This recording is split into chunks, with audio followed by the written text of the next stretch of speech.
इस वीडियो में हम आपको आज पास्ट इंडेफिनिट टेंस के बारे में बताएंगे। पास्ट इंडेफिनिट टेंस की पहचान, इसके अफर्मेटिव और इसके निगेटिव वाक्यों का अंग्रेजी में अनुवाद किस प्रकार होता है वो देखते हैं। सबसे पहले बात करते हैं प्रेजेंट इंडेफिनिट टेंस के वाक्यों की पहचान की कौन से वाक्य प्रेजेंट इंडेफिनिट टेंस के अंतर्गत आते हैं। जैसे देखेंगे, इस टेंस के वाक्यों के अंत में ता था, ती थी, ते थे, आ, ई, या, ये आदि शब्द आते हैं। जैसे कि वे कल दिल्ली गए, हमने कल मैच खेला था। इस प्रकार के वाक्य जो हैं पास्ट इंडेफिनिट टेंस में आते हैं। तो अनुवाद के नियम और देखते हैं। इसमें प्रेजेंट इंडेफिनिट टेंस की तरह ही, जैसे प्रेजेंट इंडेफिनिट टेंस में helping verb is are am का प्रयोग नहीं हो रहा था, तो इसमें हम हेल्पिंग वर्ब वाज वर्ब का प्रयोग नहीं करते हैं। अब अफर्मेटिव यानी कि सकारात्मक वाक्य की बात करते हैं। तो इसमें क्या करते हैं, क्रिया की यानी कि वर्ब की सेकंड फॉर्म का प्रयोग करते हैं। सेकंड फॉर्म का इसमें प्रयोग करेंगे तो इसकी जो फॉर्मेशन तैयार होगी वो इस तरीके से बनेगी। पहले सब्जेक्ट आएगा, फिर वर्ब की सेकंड फॉर्म आएगी, फिर ऑब्जेक्ट और फिर अदर वर्ड। ये फॉर्मेशन पास्ट इंडेफिनिट टेंस के अफर्मेटिव वाक्यों की होगी। जैसे उदाहरण देखेंगे, वह कल यहाँ आया था, तो इसकी जो अंग्रेजी बनेगी ही केम हेयर यस्टरडे।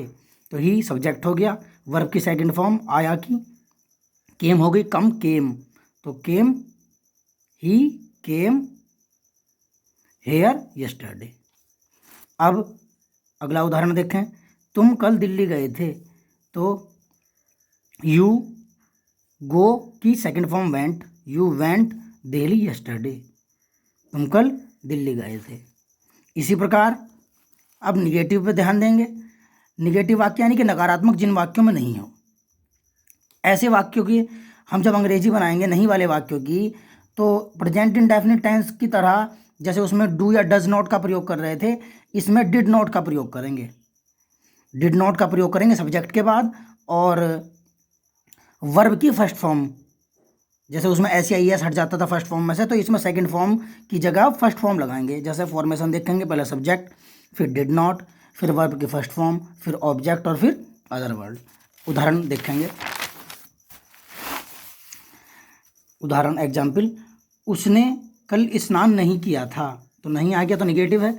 तो ही, अब बताया था डिड नॉट आएगा, तो ही did not bathe yesterday. First ही फॉर्म आई है बेथ, स्नान करना, वरना बेथ हो ईडी लगता है इसमें जो सेकंड फॉर्म होती है, लेकिन हमें सेकंड फॉर्म लगानी नहीं है, तो इसलिए हमने फर्स्ट फॉर्म लगाई, क्योंकि निगेटिव में फर्स्ट फॉर्म का ही प्रयोग करेंगे। अगला उदाहरण देखेंगे, मैंने तुम्हें गाली नहीं दी, तो I did not abuse you. First form did not के साथ हम फर्स्ट फॉर्म का प्रयोग करेंगे। अब एक चीज़ और देखें, ध्यान दें, निगेटिव वाक्य ये भी होते हैं कभी नहीं के लिए। कभी नहीं के लिए हम नेवर का प्रयोग करेंगे। कभी नहीं के लिए नेवर का प्रयोग करेंगे। नेवर का प्रयोग होता है, और नेवर के साथ वर्ब की सेकंड फॉर्म का ही प्रयोग करते हैं। नेवर के साथ हम वर्ब की सेकंड फॉर्म का ही प्रयोग करेंगे। डिड नॉट का प्रयोग नहीं होगा इसमें। तो डिड नॉट नहीं होगा तो वर्ब की सेकंड फॉर्म ही आएगी। जैसे उसमें हम डज नॉट, वहाँ डज नॉट और डू नॉट नहीं लगा रहे थे, कभी नहीं वाले वाक्यों में नेवर लगा रहे थे, और एक वचनकर्ता के साथ एस या एस का प्रयोग कर रहे थे। इसमें हम नेवर के साथ सेकंड फॉर्म ही लगाएंगे। वैसी कंडीशन है यहाँ पे भी। तो एग्जाम्पल देख लीजिए, जैसे मैंने कभी झूठ नहीं बोला था, तो I never told a lie. I never told a lie. तो टेल की इसमें सेकंड फॉर्म लगाइए नेवर के साथ, टेल की तो सेकंड फॉर्म टोल्ड।